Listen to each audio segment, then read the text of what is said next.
I would like to share with you two very different but very fun books to read to your students.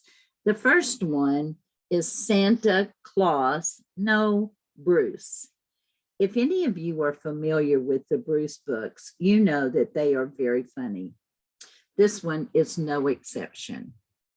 Ryan Higgins has created another Bruce story that will really tickle your students and get them laughing, but all the while seeing how friends can really support you through your tough times.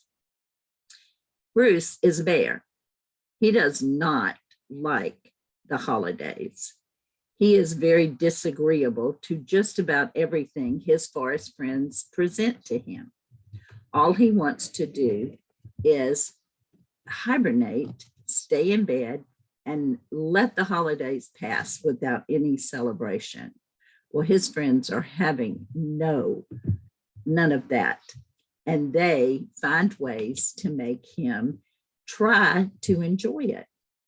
One day, through a case of mistaken identity, Bruce is mistaken as Santa Claus because he was very cold. So he was wearing a red stocking hat and some red long underwear. Well, no one would believe he wasn't Santa. So they convince him to deliver presents on Christmas Eve. Now, if I were writing the story, I would probably have it where Bruce, after delivering the presents and seeing how everybody is so happy, would be happy himself. However, that is not Bruce's nature. Read this story to your kids and let them see just what happens to a disagreeable old bear when all of a sudden he's mistaken as Santa Claus.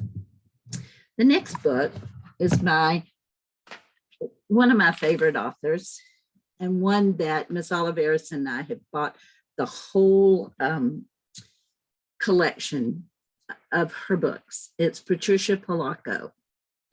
If you are not familiar with Patricia Polacco, you need to make yourself familiar with her. Her books are warm, welcoming, beautiful stories about things that have really been part of her life. I want to read to you the first part of this book because it opens itself not just to a Christmas story, but to a story that is appropriate for all year. Quentin Hamp was a joyous man and a common sight at Union City Elementary School, particularly when something needed doing. You see, he was the school custodian, and he scrubbed, dusted, and polished every inch of the school. But more than that, he pleasured in doing things for the children. He helped them reach things from tall shelves. He bandaged skinned knees and even made sure that no one missed the bus when school was out. He loved the children and he knew each and every one of them by name. One day, Mr. Hamp was mopping the floor in the hallway. He heard the laughter of children. Usually, he loved their laughter, but something wasn't right this time. "Come on, Comfort, come on, waddle across the playground," one of the boys jeered. "Yay, Fatso," one of the little girls chimed in. "What kind of name is Comfort anyway?" They all laughed. When the children saw Mr. Hamp, they ran away. He put his arm around the shoulder of the boy. From that time on, a beautiful friendship developed between Comfort and Mr. Hamp.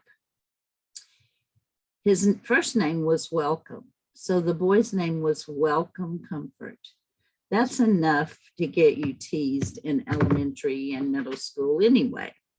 But this little boy was a foster boy, and he had lost his belief in just about everything.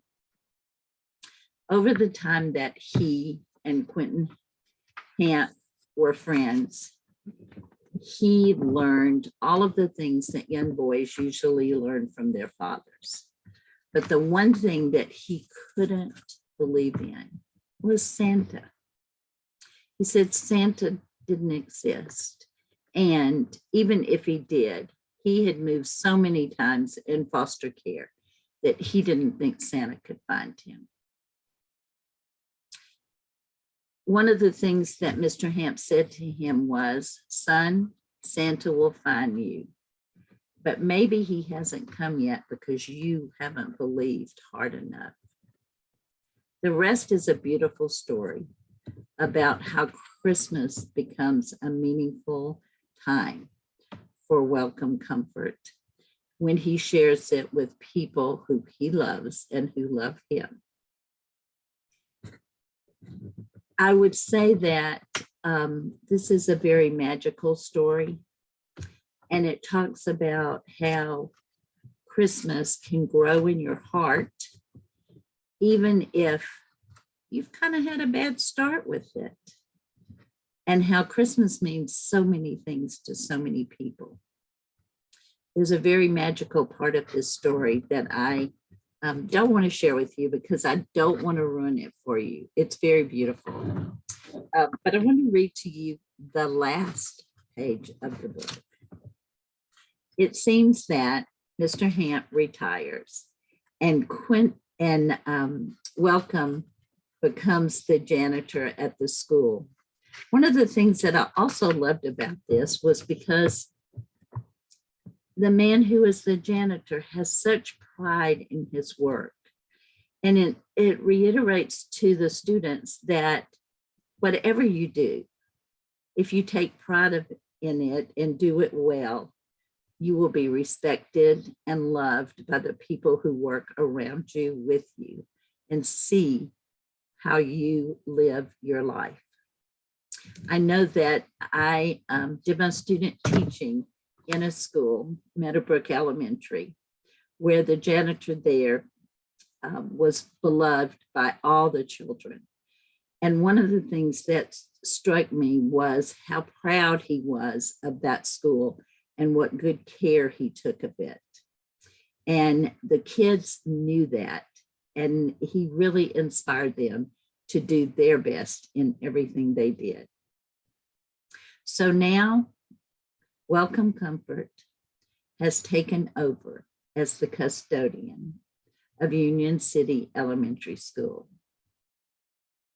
He's a joyous man and a common sight at Union City Elementary School, particularly when something needed doing.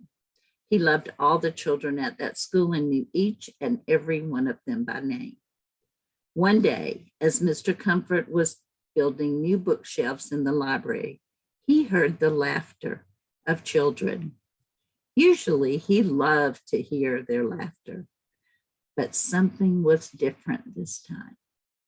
Something wasn't right. Then he saw a group of children gathering around one small boy.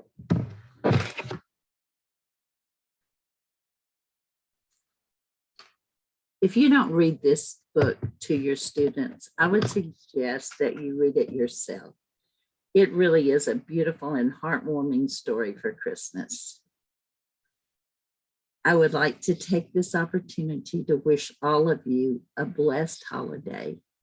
I hope you find time for rest and relaxation, and that you have a joyous celebration, whatever you celebrate, with those that you love the most. Please be safe and come back to us in 2022.